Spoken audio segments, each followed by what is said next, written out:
ሰላም ተመልካቾቻችን እንዴት ከረማችሁ? ይህ ቤታሾው ነው። ቤታሾው የእናንተው የቤተሰብ ፕሮግራም ነው። እንግዲህ ይህ ቤታችሁ ነው። ብዙ ርዕሰ ጉዳዮችን በዚህ ፕሮግራም ላይ እናነሳለን። ስለ ቤተሰብ፣ ስለ ትዳር፣ ስለ ልጆች፣ ስለ ብዙ ነገር እናነሳለን። እንድትወያዩ ከኛ ጋር እንጋብዛችኋለን። አስተያየትና ሀሳብ ካላችሁ ደግሞ ስክሪኑ ላይ ባለው ስልክ እንድትደውሉ ጋብዛለሁ። እንግዲህ ዛሬ ከባለፈው የቀጠለ ከወይዘሮ ነጻነት ሙሉጌታ ጋር ያደረግነው ቆይታ ዛሬም ይቀጥላል። ባለፈው ሳምንት ብዙ ትምህርት እንደወሰዳችሁ ተስፋ አድርጋለሁ። ዛሬም ደግሞ ብዙ ርዕሰ ጉዳዮችን እናነሳለን። አብራችሁ እንድትሆኑ በአክብሮት ጋበዝኩኝ። አመሰግናለሁ። እንግዲህ ባለፈው ሳምንት ብዙ ርዕሰ ጉዳዮችን አንስተናል፣ ብዙ ተወያይተናል። ዛሬ ደግሞ ከዛ የቀጠለ ለተመልካቾቻችን እናቀርባለን። እንግዲህ እንደ እግዚአብሔር ቃል ለባልና ለሚስት የተሰጠ ትእዛዝ አለ። ለባል ሚስትን መውደድ፣ ለሚስት ደግሞ ለባል መገዛት። ይህ ነገር ብዙ ጊዜ ብዙ ሰዎች ጋር የሆነ ይከብዳል ብለው ነው የሚያስቡት። እንደዚህ አይነት ምልከታ አለ እና ይህንን የሚከብዳቸውን ነገር እንዴት ብለው ያቅሉ ብለሽ ትያለሽ? ባልም ለሚስቱ እንዴት ረድቷት እንድትገዛ ያርግ፣ ሚስትም ደግሞ ባሏ እንዲወዳት እንዴት ትርዳው? በጣም መልካም ነው። ባልም ሚስትን እንዲወድ፣ ሚስትም ደግሞ ለባል እንድትገዛ የእግዚአብሔር ቃል ነገረን። በቃ ያ ነው የተሰጠን ኃላፊነትና ለኔ ባል ሚስትን በመውደድ ላይ ሚስቴን መውደድ ምን ማለት ነው ብሎ በቃ እሱ ላይ ቢቆይ፣ እሱን ቢያጠና፣ እሱን ቢያስብ፣ እንዴት ነው የሚገለጸው? እንዴት ነው የሚኖረው? ምንድን ነው የሚመስለው? ከክርስቶስ ባህሪ ነው ማለትም ክርስቶስ ቤተክርስቲያን እንደወደደ የሚልና ጥጉ ልኩ እሱ ነው። እሱ ጋር ቢቆይ በቃ እሱን ሁልጊዜ በቀድም ቃሉን ማሰላሰል አላለም። እሱን ቢያሰላስል ደግሞ የተሰጠው ክርስቶስ ቤተክርስቲያንን እስከ ሞት አይደል? በእውነት ይሄ ሁለቱም ትእዛዝ በትክክል የገባው ሰው የመጀመሪያው ምልክት ጌታ ሆይ እኔ አልችልም ነው የሚለው። እጁን ወደ እግዚአብሔር ከገባ እንደሱ ነው የምንለው። ልክ በቃው እችሉ በራስ አወዳታለሁ እኔ ደስ ካልን እዛ ጋር የሚያሳየው ነገር በእርግጥ ይሄ ነገር ገብቶናል ወይ? ምክንያቱም ያለ እግዚአብሔር የማንችለው ለዚህ ነው ቅድም ያልኩት አንደኛው ቃሉን በማሰላሰል ውስጥ ማንነታችንን በማወቅ ውስጥ በተለይ ግን የባል ራስ ክርስቶስ አይደል? በዛ በክርስቶስ ፍቅር ከመጥገቡ ውስጥ የሚወጣ ኃይል ነው፣ አቅም ነው፣ ጉልበት ነው። እኔ ብዙ ጊዜ ሳስተምር አንድ ጊዜ አንድ ሰው ምን አለኝ፣ ይሄ እግዚአብሔር ይወደኛል፣ በእግዚአብሔር ተወድጃለሁ፣ በቃ እንዴት እንደተወደድኩ ማሰብ፣ በየቀኑ ማሰላሰል፣ በዛ ፍቅር ውስጥ መኖር የሚለው ኮንሰፕት እንደው ፌሚኒን አልሆነም፣ የሴት ነገር አልሆነም አለኝ። እና I remember I said when it comes to ቤተክርስቲያን ክርስቶስ መጥቶ ሊወስዳት ሙሽራው ሲመጣ ቤተክርስቲያን ሙሽሪት ናት። ስለዚህ አንተም እዛ ሙሽሪት የሚለው ፓርት ውስጥ ነው ያለውና ወደ እግዚአብሔር ፍቅር ሲመጣ በብዙ ደስታ በመወደድ ኢንጆይ ያደረግ ይሄን ፍቅር በህይወት ውስጥ መለማመድ ቅድም አንስተነዋል አይደለ? ሰምተሽኛል ትናንት ፍቅር ሰው ሲለማመድ እንዴት አድርጎ ኢቨን ሰልፍ ላቭ ራስን መውደድ ሌላ ሰው ይወደኛል ብሎ በማሰብ ውስጥ ብሬናችንን እስካን እያደረጉ ያንን ሁሉ ቁጣን፣ ክፋትን፣ ምቀኝነትን፣ ይቅር አለማለትን፣ ቂምን፣ ጩኸትን፣ መራርነትን፣ ፍርሃትን፣ ጥርጥርን እነዚህን ከዛ ስሜት ኮንትሮል ከሚያደርገው ብሬን ፓርት ውስጥ ሳክ አድርጎ ያወጣዋል ብለው በሳይንስ ካነበቡት ያ ማለት ይህን ፍቅር ኤክስፒሪየንስ ስናደርግ እግዚአብሔር እንዴት አይምሯችን እንደሰራው ስለሚያውቅ ነው ቃሉን የሰጠን። በቃ ሌላ የለውም። እንዴት ነው ይህን ፍቅር ኤክስፒሪየንስ እንዴት ነው መወደድ የሚገባኝ? ጳውሎስ እንዳለው በቃ በጉልበቶቼ እንበረከካለሁ፣ በጸሎት ነው የሚገባኝ። ይህን ፍቅር ለማወቅ ባል ቢተጋ፣ ባሎች በዚህ ፍቅር ብትጠግቡልን፣ ሁሌ በዚህ ፍቅር ውስጥ ብትገቡ በቃ ይፈሳል፣ ይወጣል። ራስ ሆኖ ከክርስቶስ ስለሚያልፍ ይወጣና ወደ ሚስት ይመጣል። ያ ፍቅር ደግሞ ለመገዛት ያቀላል። አንዳንድ ጊዜ ባል የማይወደኝ ከሆነ እኔ ለምን እገዛለሁ? ለሚወደኝ ባል ነው የምገዛው። when it comes ለኛ መገዛት ጋር ደግሞ ሲመጣ የኔም አክሰስ ከእግዚአብሔር ጋር በቃ ግንኙነቴ ከጌታ ጋር መጀመሪያ እግዚአብሔር ያ የተወደድኩበት ፍቅር ሲገባኝ ከባሌ ፍቅር አምጣ አይደለም ስጠኝ። ከት አንዳንዴ ከልጅነት የተለማመድ ነው ፍቅር ከሌለ የምንሰጠው ፍቅር የለም። አምጣ ፍቅር አምጣ ምንልባቸው ፖይንቱ because ተወደጂ ተብለናል።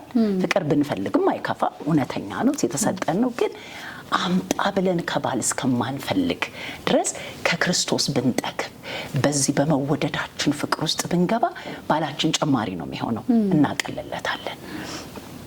ባሎቻችን የደስታችን ምንጮች አይደሉም አይደለ? በቃ ደስታችን በጌታ ሲሆን ደስታዬ በጌታ ላይ ሲሆን ባሌ የደስታዬ ጨማሪ ነው፣ ይቀልለታል።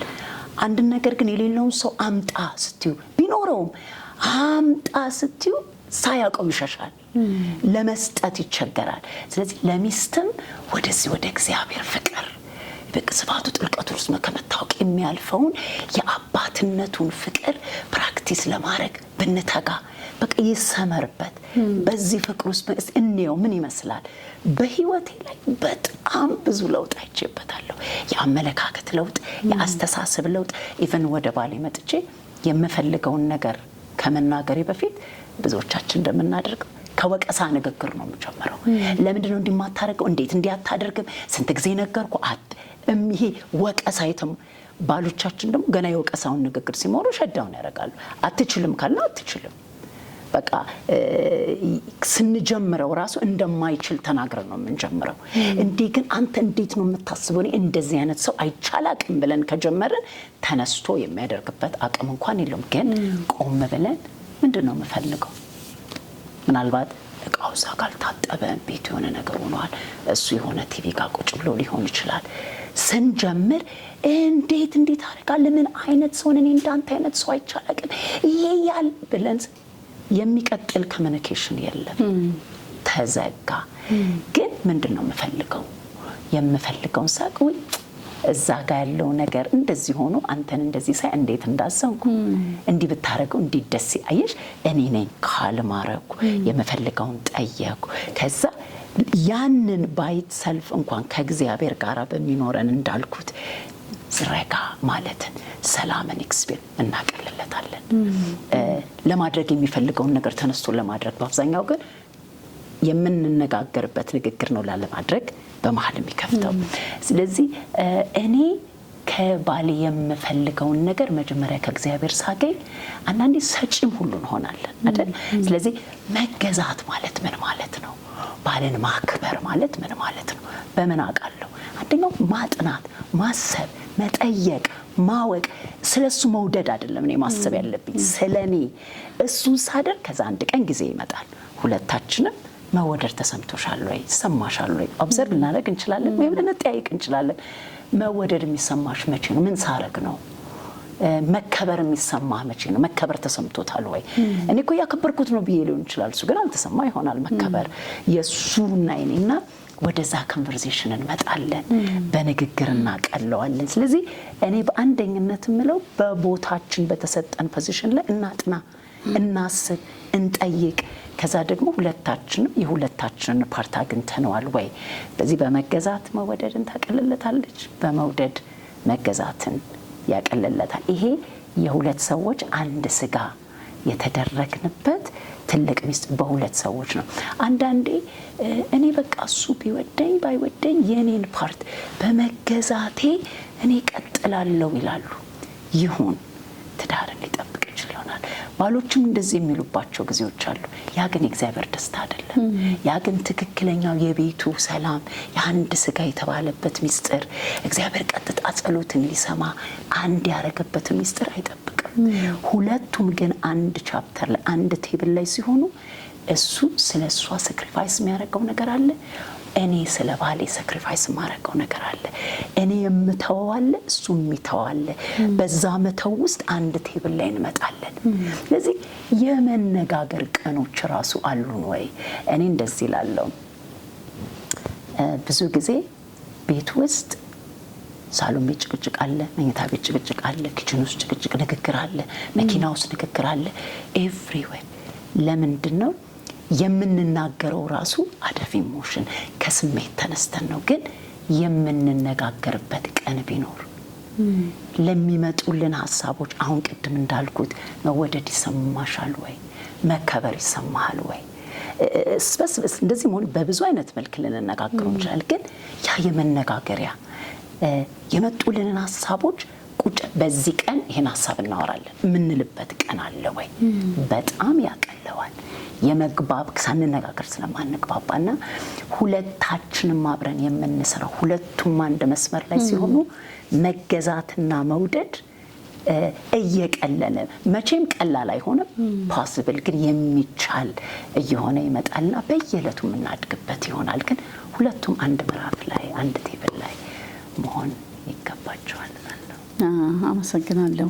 እስኪ ይሄ የመወደድና የመገዛት ልኬታው ምን ድረስ ነው ብለሽ ትያለሽ? ደረጃው እስኪ እሱን ብትገልጪልን። ቀላል ጥያቄ አይደለም እሱ። ግን የመወደድ እና የመገዛት ልኬታው ክርስቶስ ነው ማለት ክርስቶስ ነው። ለባልም የተሰጠው ምሳሌ ክርስቶስ ነው። ለሚስትም የተሰጠው ምሳሌ ለጌታ እንደምትገዙ ነው። ቤተ ክርስቲያን ለክርስቶስ።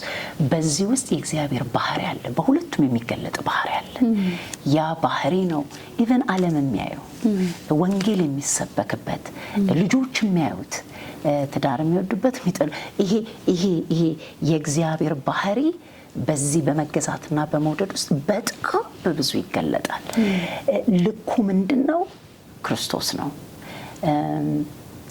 ግን ይሄ ለምሳሌ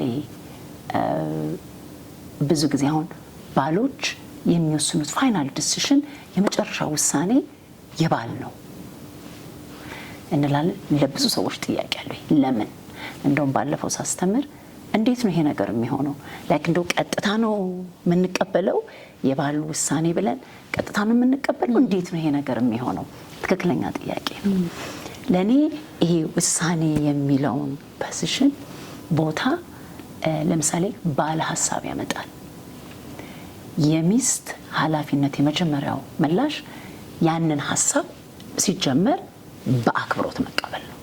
ያንን ሐሳብ ማዳመጥ፣ መስማት፣ ከማቃለል ከማሳነስ አንጀምር ማለት ነው። እንደው ባይመስለን እንኳን ትክክል እንዳልሆነ ብናቅ እንኳን ከየት ይጀምራል? ከአክብሮት ይጀምራል። ያንን ሐሳብ ከማክበር ይጀምራል። ብዙ ጊዜ በእኛ ካልቸር ይሄ ሴንስ ኦፍ ሰልፍ የሚባል የሰው ማንነት አይደለም ካልቸር ያስተማረን። ሰልፍለስ ለሌላ መኖር በትክክለኛው ግን ለሌላ መኖር ክራይስት የእግዚአብሔር የክርስቶስ ሐሳብ ነው። ግን ሰው ለራሱ ማንነቱን አክብሮ ቅድም እንዳልነው ማንነቱን እግዚአብሔር እንደተቀበለው የተቀበለ ሰው ማንነቱን የሚያውቅ ሰው አይደንቲቲውን የሚያውቅ ሰው የሚናገረው ኦፒኒየን የሚሰጠው ሐሳብ ተቀባይነት እንዳለው ትርጉም እንዳለው ገና ከእድገት ጀምሮ እሱን እያዩ ማደግና በቃ ዝም በላንተ እንዴ ለሌላ ሰው ራስን ለሌላ ሰው ኤክስፔክቴሽኑ ራሱ ባህላችን ይሄ ከውጪ ኤክስፔክት ይደረግብናል። ላይቃል አይደለም ሌላ ሰው ያለውን ነው እኛ ያለውን ሳይሆን ሶሳይቲው ምን ይላል፣ አካባቢው ምን ይላል፣ ወላጅ ስለኛ ምን ይላል፣ አንተ ምን ትላለህ፣ ምን ይሰማሃል፣ ምን ትፈልጋለህ የሚለው ገና ከህፃንነት አብሮ ማደግ ያለ ይሄ በኢንዲቪጁዋሊስቲክ ካልቸር በሌላው ዓለም አለ ይሄ ነገር። በእኛ ካልቸር ደግሞ ለሌላ መኖር ሰልፍለስነት የጠቀመን ነገር አለ። ግን ከዚህኛው ማንነት ነው መሰራት ያለበት። ስለዚህ ልክ ወደ ትዳርም ሲመጣ በዚህ ካልቸር ውስጥ የሰውን ሀሳብ መቀበል አክብሮ መቀበል ከዚህ ጋር ይጀምራል። ሌላው በካልቸራችን ውስጥ የማየው ሚሳርገናል ብዬ የምለው ነገር ብዙ ኳሊቲ ጥሩ ነገሮች እንዳሉን የሰውን ኢሞሽን ሚኒማይዝ ማሳነስ እና ታዲያ ምንድን ነው እና እንደዚህ ቢሆን ምንድን ነው በቃ ተረጋጋ፣ ኧረ ምን ያቅታል እኔ ልጅ እያለሁ እኮ እንደዚህ አልፌ ያውቃለሁ፣ ምን ተሰማ እንዴት ነህ ከሚለው ይልቅ አነስ ማድረግ ወይም ደግሞ አንድ ሰው ስሜቱን ሀሳቡን ሲገልጥ ተተነው ወደሚቀጥለው ሀሳብ መሄድ ምንም እንዳልተፈጠረ ይሄ በሰው ውስጥ አብሮ ለመስራት አብሮ ለመሄድ ለመከባበር ትልቅ እንቅፋት ነው።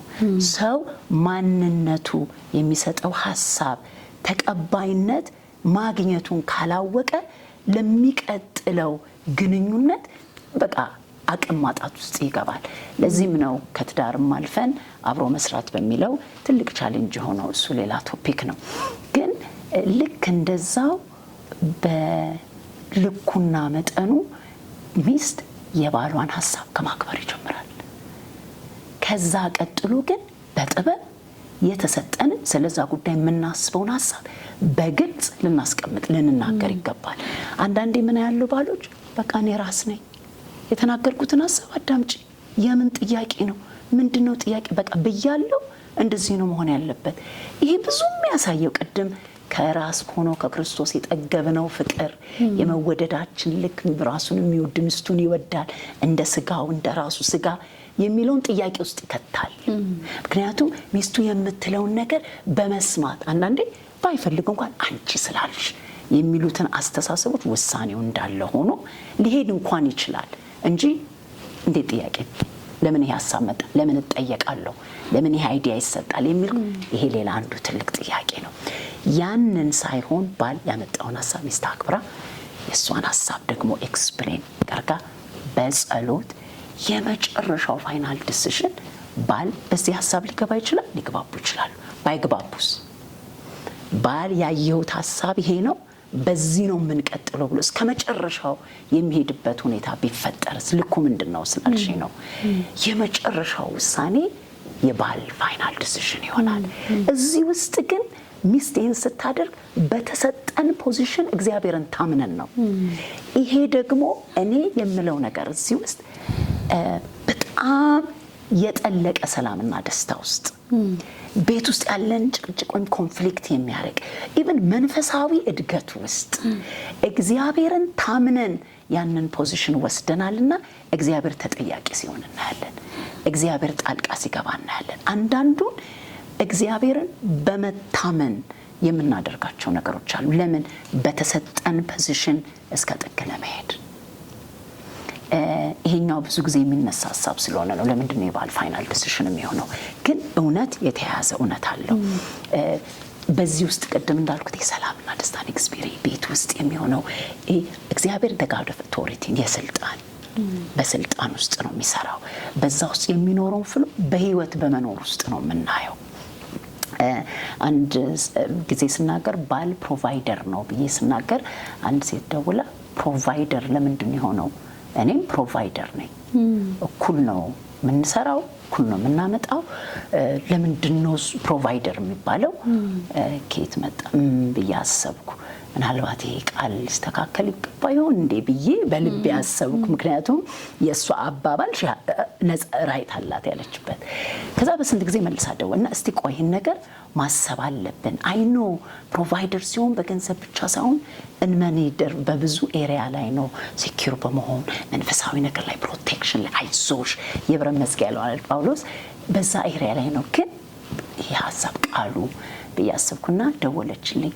ይገርምሻል አለችኝ። አንድ ቦታ የሆነ ቃለ መጠይቅ ሲደረግ ልክ አንቺ እንዳልሽው ሰውየው አለና ሴትዮዋ መታ ዋይ ለምንድን ነው ፕሮቫይደር ያልከው ብላ ስትለው እሺ ሰምቼሻለሁ፣ ግን ውስጥሽ ግን የሚፈልገው አንቺ ውስጥሽ የሚፈልገው ግን የቱን ነው አላት። እና ኦፍ ኮርስ እሱ ፕሮቫይድ ቢያደርግ ነው አለችና ውስጣችን የሚፈልገው ለምን ብለን ስንል እግዚአብሔር ያስቀመጠው ወደር አለ፣ የሰጠን ሚና አለ። በቦታችን ስንሆን ነው ሰላም ፍሎ የሚያደርገው፣ የእግዚአብሔር በረከት ፍሎ የሚያደርገው።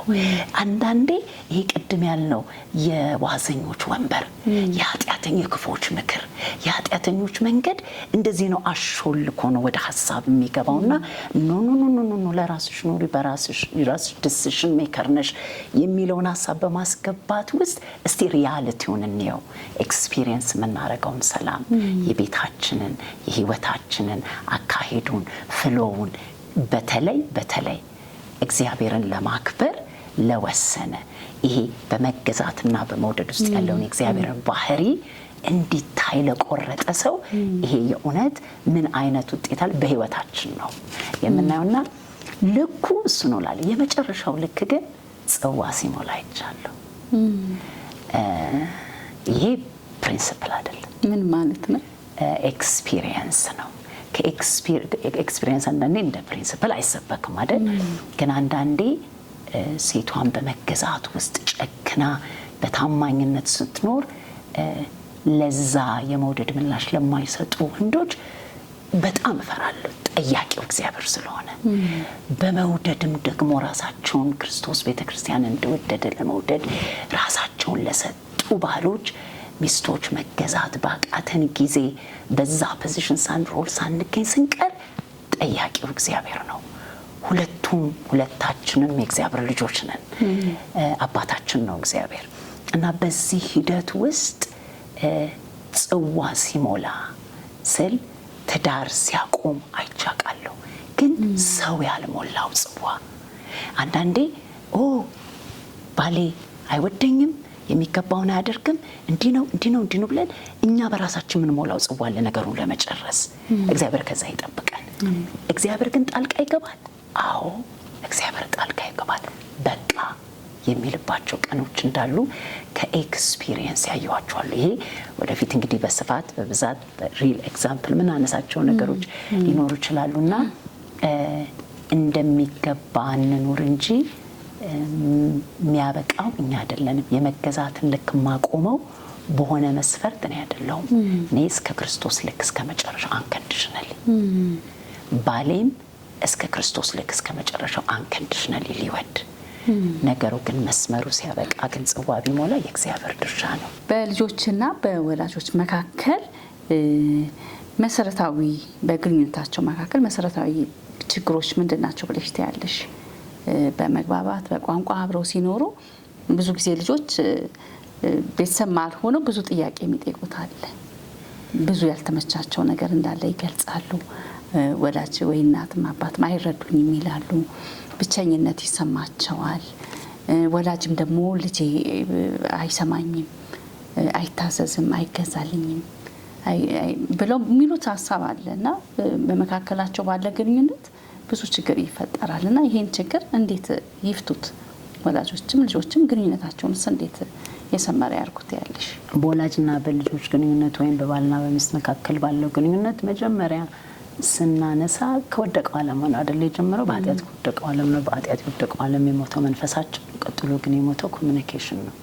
ይሄ መግባባት፣ ግንኙነት፣ የቋንቋ መደበላለቅ፣ መረዳዳት የሚሉት ነገሮችና ለኔ ኮሚኒኬሽን ዝም ብሎ ኦቨርናይት አይመጣም። በደንብ ራሳችንን ልናስለምደው የሚገባ ነገር፣ እውቀት ቢያስፈልግ ልናውቅበት የሚገባ ነገር፣ አነጋገር፣ የአነጋገር መንገዶች አሉ። አሁን ኮንፍሊክት አለች ቅድም ቤቱ ስለሚፈጠር ሲጀመር ኮንፍሊክት ኢስ ኦኬ፣ ይፈጠራል፣ ነበረ፣ አሁንም አለ፣ ይቀጥላል። ለዚህ ነው ጌታ ኢየሱስ ስለመዋደድ አጥብቆ ነገረንና ይቅር ስለመባባል ደግሞ አጠገቡ አስቀመጠልን እዛው ክፍል ላይ። ለምን ብዙ ሰዎች ብዙ የሚቸገሩት ኮንፍሊክት ሲፈጠር ቤታቸው ውስጥ የሆነ ነገር እንደተፈጠረ በቃ ራሳቸውን ይኮንናሉ። በቂ አይደለሁም እንደ ባል፣ በቂ አይደለሁም እንደ ሚስት፣ ምንድነው ችግሩ ብለው ስለ ኮንፍሊክቱ ነው ተስፋ ሲቆርጡ ወይም ሲናወጥ ሲቸገሩ የማየው። ግን እውነቱን ስንነጋገር ኮንፍሊክት is part of life። እግርና እግርም አሁን እንዴት ኮንፍሊክቱን እንፍታ ነው። ያን ኮንፍሊክት ለመፍታት መንገዶቹ ምንድናቸው? ለምሳሌ ትልቁና ዋናው ሁላችን የምናውቀው ይቅርታም። ዛሬ ይቅርታ በዓለም በሳይንስ የብዙ ነገር ምክንያት ይቅርታም ዓለም ያለ ክርስቶስ እየሰበከችው ያለ እውነት በይቅርታ ውስጥ ያለው ኃይል አይደል? ግን ኮንፍሊክትን የምንፈታባቸው መንገዶች መነጋገር የሚለውን ለምሳሌ ቅድም እንዳልኩት በዚህ አይ ስቴትመንት የሚሉት አለ። ሁልጊዜ ከንግግር በፊት የምፈልገው ነገር ምንድን ነው የፈለግኩት ብሎ መጠየቅ። ለምንድን ነው እሱን የምናደርገው? ከኢሞሽን ስንናገር ሁልጊዜ እንጸጸታለን። ሰው እንደተሰማኝ የተሰማኝ ስሜት እንዳለ በንዴት ውስጥ ሆኜ ከተናገርኩ ምን ነው ባልተናገርኩ ማለት አይቀርም። ወይም ባልል እንኳን የተናገርኩት ንግግር ሄዶ የሆነን ሰው መጉዳቱ አይቀርም። የንግግር ጉዳት ደግሞ ሁላችንም እናውቃለን እንዴት ከባድ እንደሆነ አይደል? ላትረሹ ሁሉ በጣም ከባድ ይሆናል። ለምንድን ነው በስሜት ውስጥ ሆነን በቁጣ ውስጥ ሆነን ስንናገር የዚህ የፍሮንት ሎብ የሚባለው የፍሮንት ሎብ ብሬናችን ማሰብ አይችልም። የፍላት ፋይት ሙድ የሚሉት አሁን ብዙ ቦታ ሲወራ እንሰማለን። ከኢሞሽን ስለምንናገር አናስብም፣ አስበን አይደለም የምንናገረው። ስለዚህ በቤት ውስጥ ቅድም ብየዋለሁ፣ ምንም አይነት የመነጋገሪያ ነጥቦች ሲመጡ እኛ እኔ የማገለግልበት ቤተክርስቲያን ማክሰኞ እንላለን፣ ቲውስዴይ። ስለዚህ ቲውስዴይ ወይም ሐሙስ ቀን የቀጠርነው ቀን ምንም አይነት ከዛ ያ ንግግር ሜቢ እንረሳዋለን። ልጆቻችንንም የሚፈልጉት እንድናዳምጣቸው ነው። እንድናዳምጣቸው የሚፈልጉት ደግሞ ቃላቱን ሳይሆን የተሰማቸውን ስሜት ነው። እና ልጆች መጥተው ሲነግሩን ስሜታቸውን ሲያካፍሉ እንኳን ነገርከኝ፣ እንኳን ነገርሽኝ ከማለት ነው የምንጀምረው። ግን ብዙ ጊዜ ከመምከር ወይም እና ታዲያ ምንድን ነው እኔም በልጅነቴ እንደዚህ ደርሶብኛል ለምን እንደዚህ አታደርግም ምክሮች ናቸው ከኛ የሚወጡት። ስለዚህ አልተረዱኝም፣ አይረዱኝም፣ አይሰሙኝም ብለው ዘግተዋል። ማዳመጥ ግን ጥያቄ መጠየቅ ነው። ልመክር ትፈልጋለህ ወይንስ ማዳመጥ ብቻ ነው የምትፈልገው? ማዳመጥ መስማት ነው፣ መስማት ማዳመጥ ነው። በቃ ሲነግሩን የነገሩንን ነገር እንደተረዳናቸው የሚገባቸው አሃ ስለነገርከኝ ደስ ብሎኛል እና ምን ተሰማሽ? ምን ተሰማ? ከስሜታቸው ጋር የተያዘ ከዛ ምን ማድረግ ፈለክ ሊሆን ይችላል። በጥያቄ ስናዳምጣቸው ከቁጣ ወይም ከፍርስትሬሽን ይወጡና አንዳንዴ እንደውም ሶሉሽኑን ከራሳቸው ያወጡታል። እንደውም እንደዚህ ያደርጋለሁ ማሚ፣ እንደውም እንደዚህ ያደርጋለሁ ብለው ከራሳቸው ያመጣሉና ማዳመጥ የሚለውን ነገር ከቃላት ያለፈ ነው።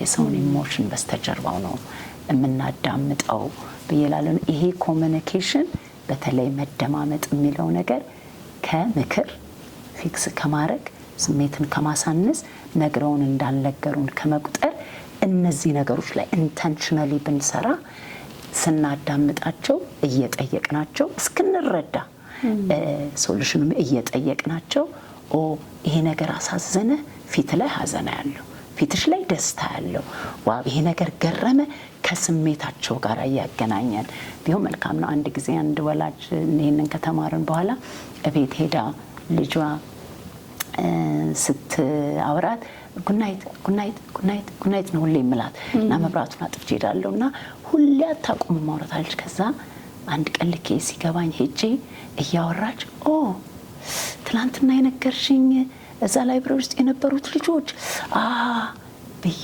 ስሰማት ያ ማሚ ብላ እጄን ሳብ አድርጋ ወደ ደረቷ ያዘችውና 2 ሴንቴንስ ተናግራ ጉናይት ማሚ አለችኝ። this is exactly ሚስቶች ጋር ያለን ኒድና ፍላጎት ነው። we need someone to listen እንዲያዳምጥ ነውና በቃ ይሄ ማዳመጥ ነው። ማዳመጥ ማለት ይሄ ግንኙነት ነው። ወደ መምከር ወደ ሳይሄድ አንዳንዴ ደግሞ ወደ ፍርድም እንሄዳለን። ጀጅ እዛው ያውቃሉና ወደዛ ሳይደርስ መስማት ማዳመጥ የሚለው በባልና በሚስት በልጆችም በወላጅነትም ውስጥ በጣም ብዙ ኢሹዎች አሉ። ግን ኮሚኒኬሽን ላይ ማዳመጥ፣ ስሜትን መስማት፣ እየጠየቁ መስማት፣ ሳንጠየቅ አለመምከር፣ እስክንጠየቅ ምክር መጠበቅ በጣም ከባድ ነው። ግን ግንኙነትን መስመር ያስይዛል ብዬ አምናለሁ። አመሰግናለሁ። በጣም ሰፊ ርዕስ ነው፣ ግን ጊዜ ስለሌለን እንግዲህ ባጭሩ ቋጭተናል። ስለነበረን ቆይታ በጣም አመሰግናለሁ። ፈቃድሽ ሆኖ እዚህ ስለመጣሽ ካለሽ እውቀት ላይ ስላካፈልሽን በጣም ነው የማመሰግነው። እኔም አመሰግናለሁ። እዚህ አጋጣሚ ባጭር ጊዜም ቢሆን ይሄ የሚጠቅመውን ሰው ይጠቅማል ብዬ አምናለሁ። ቴንክ ዩ። ተመልካቾቻችን በክፍል 2 ከወይዘሮ ነጻነት ሙልጌታ ጋር ያደረግነው ቆይታ በዚህ አብቅቷል። እንግዲህ ጥሩ ትምህርት እንደወሰዳችሁ ተስፋ አደርጋለሁ። ጥያቄ አስተያየት ካላችሁ አሁንም ስክሪኑ ላይ ባለው ስልክ እንድትደውሉ እንድትጽፉልን ከወዲሁ አሳስባለሁ። እንግዲህ ይህ ቤታ ሾው ነው። ከቤታ ሾው ደግሞ ዛሬ ፕሮግራማችን አልቋል። ሳምንት በሌላ እንግዳ እንገናኛለን። ሰላም ሁኑ።